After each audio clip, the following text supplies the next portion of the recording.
नमस्कार, मैं हूं आपके साथ सुनील कुमार शर्मा और आप देख रहे हैं न्यूज जन आवाज। महाभारत के कृष्ण जैसी भूमिका में थे देवर्षि नारद, बकौल कुलदीप व्यास। पत्रकार आज के नारद ही जो राष्ट्र में गलत होने पर सर्वप्रथम आवाज उठाते हैं, बकौल जस्टिस गर्ग। देवर्षि नारद की जयंती हर्षोल्लास से मनाई गई।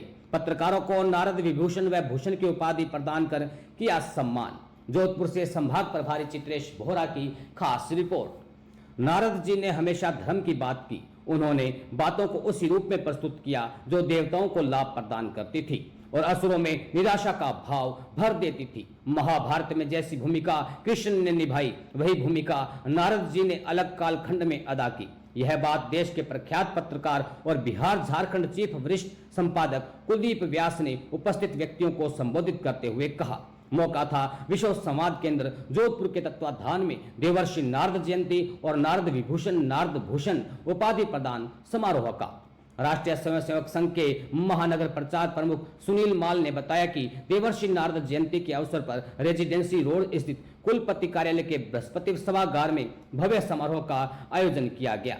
समारोह की शुरुआत भारत माता के चित्र के समक्ष दीप प्रज्वलन करने से हुई। इसके पश्चात प्रांत प्रचार टोली के सुधांशु टाक ने प्रस्तावना देते हुए बताया कि देवर्षि नारद के खिलाफ दुष्प्रचार का मुकाबला करने के लिए पिछले 9 वर्षों से राष्ट्रीय स्वयंसेवक संघ के प्रचार विभाग द्वारा नारद जयंती का पावन पर्व जोधपुर में मनाया जा रहा है। समारोह में मुख्य अतिथि के तौर पर मौजूद राजस्थान उच्च न्यायालय जोधपुर के न्यायाधिपति मनोज कुमार गर्ग ने अपने संबोधन में बाल संरक्षण के मुद्दों पर पत्रकारों को कार्य करने का आह्वान किया। गर्ग ने उपस्थित पत्रकारों को संबोधित करते हुए कहा कि यह बाल संरक्षण के मुद्दों पर सकारात्मक स्टोरी करें। यह आज के दौर का सबसे ज्वलंत विषय है। ये हुए सम्मानित। समारोह में सिरोही के पत्रकार शरद टाक को नारद विभूषण अलंकरण से सम्मानित किया गया। उन्हें यह उपाधि प्रदान करते समय अभिनंदन पत्र, मोमेंटो और 11,000 नगद प्रदान किए गए। नारद भूषण सम्मान से 3 पत्रकारों जय कुमार भाटी, LD बोहरा और किरण राज पुरोहित को सम्मानित किया गया। नारद भूषण सम्मान में अभिनंदन पत्र और मोमेंटो के साथ 5,000 नगद प्रदान किए गए। समारोह का संचालन राघव शर्मा ने किया। समारोह का संयोजन मांगो सिंह राठौड़ और अमित पराशर ने किया। समन्वयक के रूप में विशाल शर्मा, लोकेंद्र सिंह शेखावत, शैलेंद्र शर्मा, महेश सारस्वत और शक्ति सिंह बड़ली रहे। समारोह के अंत में विश्व संवाद केंद्र जोधपुर के उपाध्यक्ष अतिरिक्त महाधिवक्ता राजेश पंवार ने सभी को धन्यवाद ज्ञापित किया। जोधपुर संभाग प्रभारी चित्रेश बोहरा की रिपोर्ट के साथ देखते रहिए न्यूज जन आवाज। को बधाई देना चाहता हूँ। समाज जीवन का कोई क्षेत्र बिना मीडिया के कार्य कर सकता हो। पत्रकारिता कार्य का व्यापक असर सामाजिक न्याय के रूप में देखने को मिलता है। आप सभी साधुवाद के पात्र हैं कि आप, मेरी भी आप सभी से एक आशा है, भविष्य के विषय में विचार करना चाहिए और हमारे देश का भविष्य हमारे वर्तमान समय के बच्चे हैं। हम अपने आसपास देखते हैं, आज भी कई बच्चे स्कूल नहीं जा पाते, कुछ दूसरा काम नशे के रूप में करते हैं, कुछ आपराधिक गतिविधियों में लिप्त हैं, बहुत बच्चे सड़क पर भीख मांगते हैं और बहुत से बच्चे अपने परिवार के लालन पालन के लिए बाल श्रम तक काम करते हैं। यह सभी कार्य हमारी अपनी आंखों के सामने होते हैं। इन्हें रोकना हम सभी की एक जिम्मेवारी है। इसके लिए सरकार के विभिन्न विभाग कार्य कर रहे हैं।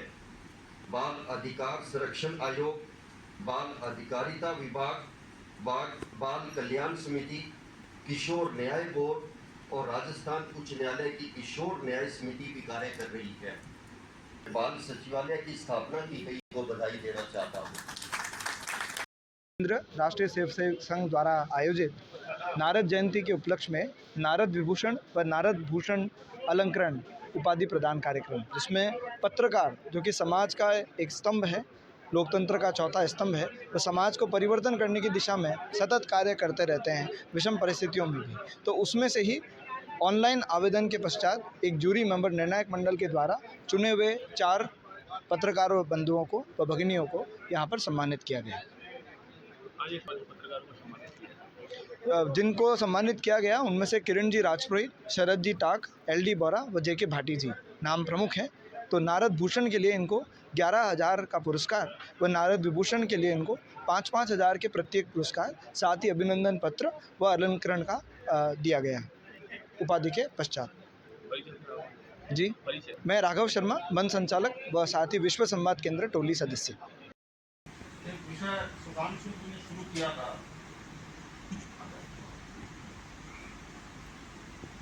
नारद जी के बारे में। जो हमारे एक विषय जो दुर्भाग्य से हमारे चलचित्रों के माध्यम से, हमारे टीवी के माध्यम से, या हमारे सोशल मीडिया के माध्यम से, या तथाकथित स्टार कथावाचकों के माध्यम से एक स्टेब्लिश हो गया है। नारद जी का वो ही चरित्र था जो भगवान विष्णु ने कुछ समय के लिए उनके सर पर माया बैठाकर निर्धारित किया। जो लोग, आप हम सब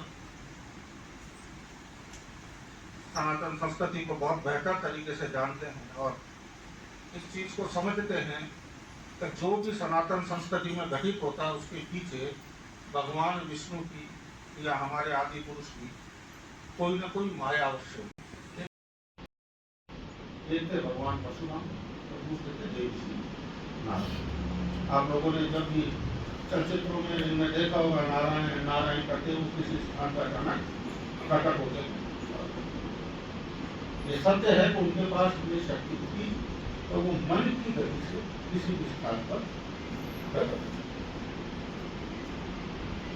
कृष्ण ने कहा है कि देव ऋषि के रूप में मैं ही, उन्होंने स्वयं का तीसरे अवतार के रूप में देव ऋषि को, इसलिए मैंने जब ये बातचीत में कई जगह उनको भगवान नारद बोला है।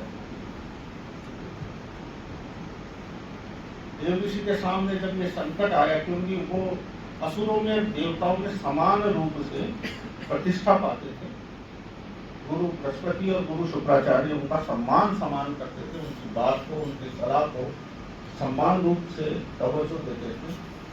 उन सब के बीच उन्होंने एक